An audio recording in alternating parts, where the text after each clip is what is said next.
Hi friends, welcome back to my channel. இன்னைக்கு வீடியோல நம்ம என்ன பார்க்க போறோம்னா இன்ஸ்டன்ட்டா 2 மணி நேரத்துல நம்ம செய்யக்கூடிய ஆப்பம் ரெசிபி தான் பார்க்க போறோம். நமக்கு ஆப்பம் சாப்பிடணும் அப்படினு ஆசையா இருந்துச்சுனா நம்ம அரிசியை ஊற வச்சு மாவு அரைச்சு புளிக்க வச்சு இந்த மாதிரி 8 to 10 hours வந்து நம்ம ஸ்பெண்ட் பண்ற மாதிரி இருக்கும். சோ அந்த மாதிரி இல்லாம சாப்பிடணும்னு ஆசைப்படுறப்போ 2 மணி நேரத்துல நம்ம இன்ஸ்டன்ட்டா ரெடி பண்ணக்கூடிய ஆப்பம் எப்படி செய்யலாம் அப்படிங்கறத இந்த வீடியோ மூலமா பார்த்து தெரிஞ்சுக்கலாம். இந்த வீடியோக்கு போறதுக்கு முன்னாடி நம்ம சேனலை இன்னும் நீங்க Subscribe பண்ணாம பார்த்துட்டு இருக்கீங்கனா மறக்காம Subscribe பண்ணிக்கோங்க. கூடவே இருக்கிற பெல் ஐகானையும் கிளிக் பண்ணிக்கோங்க. அப்பதான் இந்த மாதிரியான ரெசிபீஸ் போடும்போது உங்களுக்கு நோட்டிஃபிகேஷன் வரும். நீங்களும் மிஸ் பண்ணாம பார்க்கலாம். இப்போ இந்த ரெசிபி எப்படி செய்யலாம்ன்றதை பார்க்கலாம் வாங்க. இந்த ஆப்பம் செய்யறதுக்கு நான் 1 கப் அளவுக்கு இடியாப்ப மாவு தான் எடுத்துர்க்கேன். நீங்க சாதாரண அரிசி மாவு கூட எடுத்துக்கலாம். 1/4 கப் அளவுக்கு துருவன தேங்காய் எடுத்துக்கோங்க.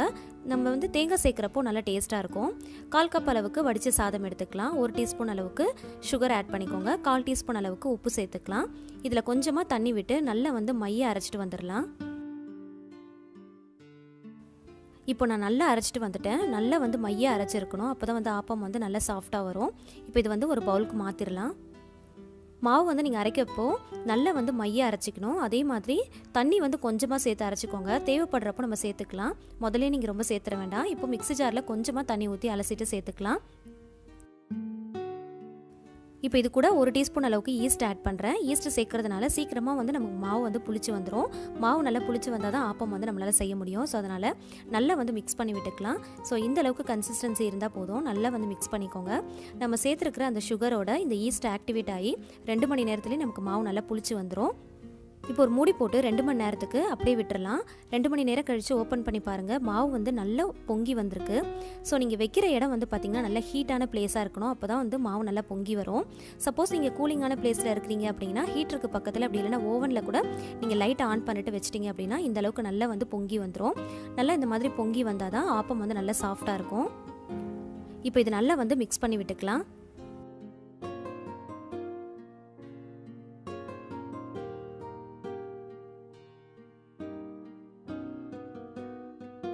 இப்போ இதில் அகைன் வந்து 1 டீஸ்பூன் அளவுக்கு நான் சுகர் ஆட் பண்ணியிருக்கேன். கொஞ்சமாக தண்ணி சேர்த்துக்கலாம். நம்ம சுகர் எதுக்கு ஆட் பண்ணுறோம் அப்படின்னா அப்போ தான் வந்து நம்ம சுடுறப்போ ஓரத்தில் வந்து நல்லா செவந்து வரும். அதுக்காக தான் நம்ம வந்து சுகர் ஆட் பண்ணுறோம். ஆல்ரெடி வந்து மாவு வந்து புளிக்க வைக்கிறதுக்கு முன்னாடி 1 டீஸ்பூன் ஆட் பண்ணோம் இல்லையா, இப்போ 1 டீஸ்பூன் ஆட் பண்ணிக்கோங்க. இந்த அளவுக்கு கன்சிஸ்டன்சியில் நல்லா கரைச்சி எடுத்துக்கோங்க. ரொம்ப தண்ணியாக இருக்கக்கூடாது. தோசை மாவை விட கொஞ்சம் தண்ணி பதத்துக்கு இருக்கணும். ஸோ கெட்டியாகவும் இருக்கக்கூடாது, தண்ணியாகவும் இருக்கக்கூடாது. இந்த கன்சிஸ்டன்சிக்கு கரைச்சி எடுத்துக்கோங்க. இப்போ ஆப்பக்கடாயை சூடுபடுத்தியிருக்கேன். இதில் நீங்கள் எண்ணெய்லாம் எதுவுமே தேய்க்கணும்னு அவசியமே கிடையாது. நல்லா சூடானதுக்கப்புறமா மாவு அள்ளி ஊற்றிட்டு நல்லா வந்து இந்த சுற்றி விடுறப்போ நல்லா வந்து அந்த புஷ்ஷுன்னு சவுண்டு வரணும். மாவு ஊற்றுனதுக்கப்புறமா இந்த மாதிரி நல்லா சுற்றி விடுங்க. அப்போ தான் வந்து ஓரத்துலலாம் வந்து நல்ல முருகலாக நல்லா செவந்து வரும். நடுவில் வந்து பார்த்திங்கன்னா நல்லா சாஃப்டாக இருக்கும். இப்போ ஓரத்தில் வந்து கொஞ்சமாக நம்ம ஆயில் அப்ளை பண்ணிவிட்டு மூடி போட்டு நம்ம வேக வச்சுக்கலாம். ஒரு 3 நிமிஷத்துக்கு அப்புறம் ஓப்பன் பண்ணி பார்த்தாலே தெரியும். நல்லா வந்து ஓரத்துலலாம் நல்லா செவந்து வந்திருக்கு பாருங்கள். நடுவில் வந்து நல்லா சாஃப்டாக இருக்குது. ரொம்ப சூப்பரான ஆப்பம் ரெடி ஆயிடுச்சு. நம்ம இதில் சுகர் ஆட் பண்ணதுனால ஓரத்துலலாம் வந்து பார்த்திங்கன்னா நல்லா செவந்து வந்திருக்கும். இதே மாதிரி நம்ம எல்லா ஆப்பத்தையுமே ஊற்றி எடுத்துக்கலாம். நீங்கள் ஊற்றுறப்பவே வந்து நல்லா புஷ்ஷுன்னு ஒரு சவுண்டு வரும். நல்லா சுற்றி விட்டுக்கோங்க. அப்போ தான் ஓரத்துலலாம் வந்து நல்லா செவந்து வரும். நடுவில் வந்து சாஃப்டாக இருக்கும். ஓரத்தில் மட்டும் லைட்டாக ஆயில் அப்ளை பண்ணிவிட்டு மூடி போட்டு ஒரு 3 நிமிஷத்துக்கு மட்டும் நீங்கள் வேக வச்சாலே போதும். ஆப்பம்லாம் வந்து சீக்கிரமாக வெந்து வந்துடும். ஆப்பம் இடியாப்பம் எல்லாமே வந்து சீக்கிரமாக வேகக்கூடிய பொருள் தான். இதே போல் நம்ம எல்லா ஆப்பத்தையுமே ஊற்றி எடுத்துக்கலாம். நான் எடுத்துருக்கிற இந்த குவான்டிட்டி அளவில் நான் ஒரு 7 ஆப்பம் கிட்ட சுட்டி எடுத்தேன். ஸோ நீங்கள் வந்து உங்களுக்கு எந்த அளவுக்கு குவான்டிட்டி வேணுமோ அந்த அளவுக்கு நீங்கள் ஆட் பண்ணிக்கோங்க. 1 கப் வந்து நீங்கள் மாவுக்கு 1/4 கப் அளவுக்கு தேங்காய், 1/4 கப் அளவுக்கு வடிச்ச சாதம் வந்து நமக்கு கரெக்டாக இருக்கும்.